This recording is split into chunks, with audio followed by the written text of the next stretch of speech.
is a true and noble birth, or whether it should be aborted.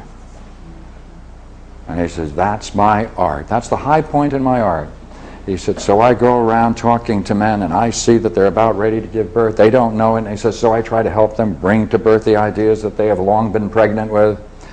And he said, some of them are vicious and angry, and they get very, very upset because they want to keep the child that they've labored with. And he says, it's a terrible thing. We must abort it. He said, that's where all the problems come in. He said, but some, they give a true and noble birth. Then, he says, the second part, the higher part of the post process is that I then have to help them bring it up. Bring it up. Nurture it. Now, what is that? What is that? So, we're going to leave that at this moment as a question here, and we're going to say the same question is here. That is, when a man is truly pregnant and he has a true and noble birth ahead of him, and he's assisted in this noble birth, such then he can bring it to birth and it's judged to be true and noble, what is it that he must then do to it? There's our question. There's our question. I wanted to go back to the other part. Remember, I said we're dealing with two parts. The natural, what appears, and the ideal. This is the ideal. This is the ideal.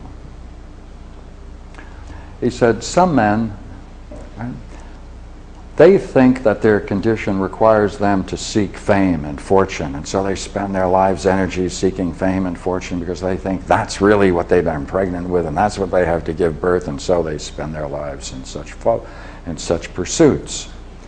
He said, but there are some, he says, who recognize that they really are pregnant, and they're pregnant with something. What they're pregnant with is a divine birth. Because man, in the Platonic world, is half human, half divine.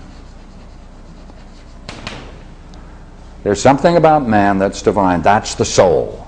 That's the soul. And he's in a body. Therefore, he often judges things by its appearance in the natural world. And that's the problem. That's the problem. We don't recognize that there's something about us that is divine, and the soul has indeed conceived, you see. In other words, starting it on this level now, on the ideal level, not the way it appears, these two stages precede man's birth. Man already comes into being. He's already had this experience, which is what? Which is conceiving in beauty. And now he's pregnant. Therefore, 1, 2, 3. This is man's condition as he exists here. So we walk around and we're pregnant. We don't know that we're pregnant. 1, 2, 3. We start out, therefore, at stage 4. We seek a midwife, 5. We then have to go through the process, 6.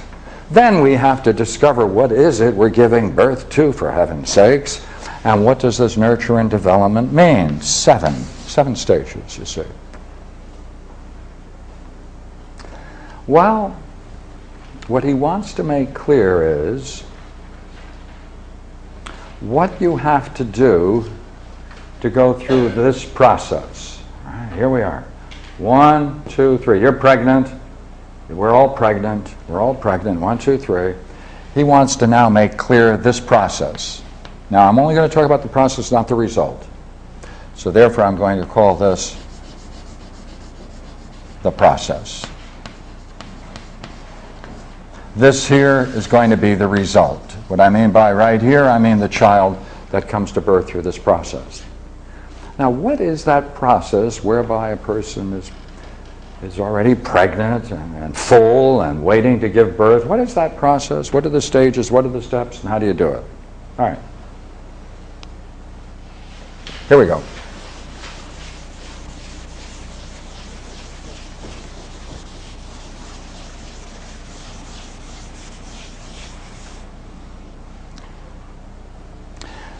in Plato's Symposium, in Socrates' speech, this is the part, of course, where all this comes together. In Socrates' speech in the Symposium,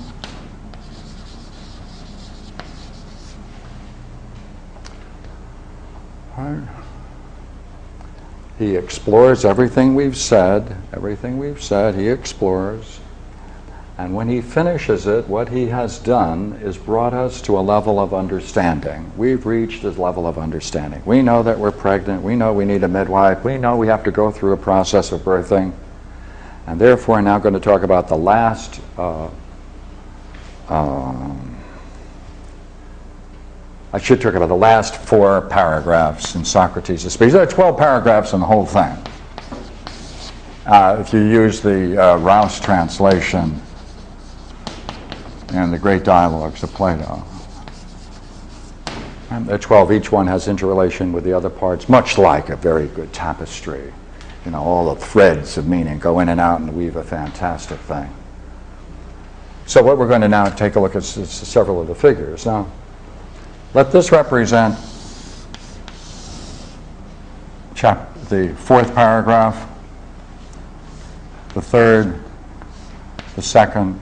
Right?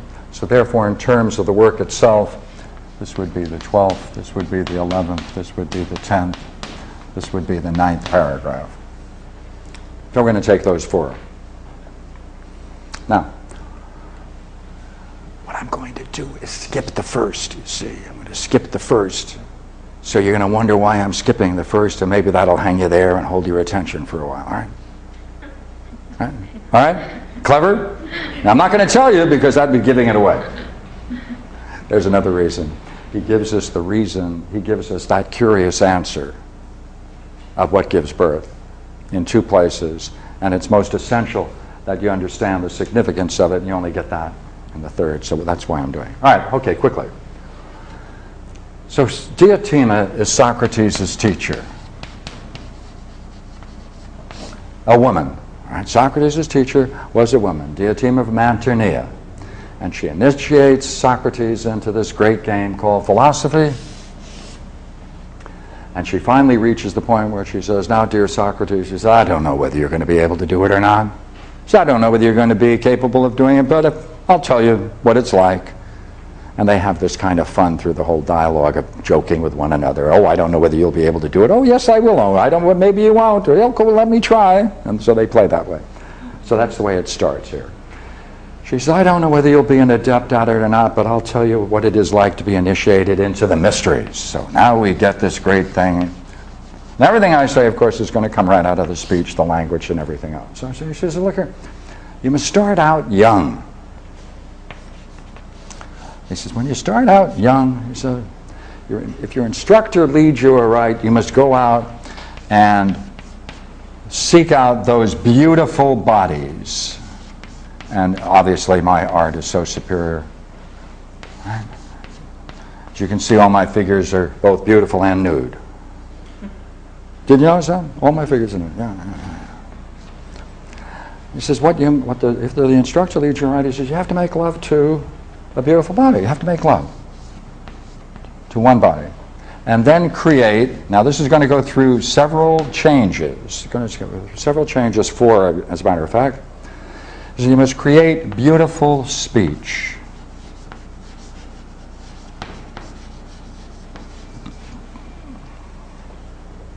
So the loving must follow creating beautiful speech that attends it and is part and parcel of it. Then he says, look here, if you've been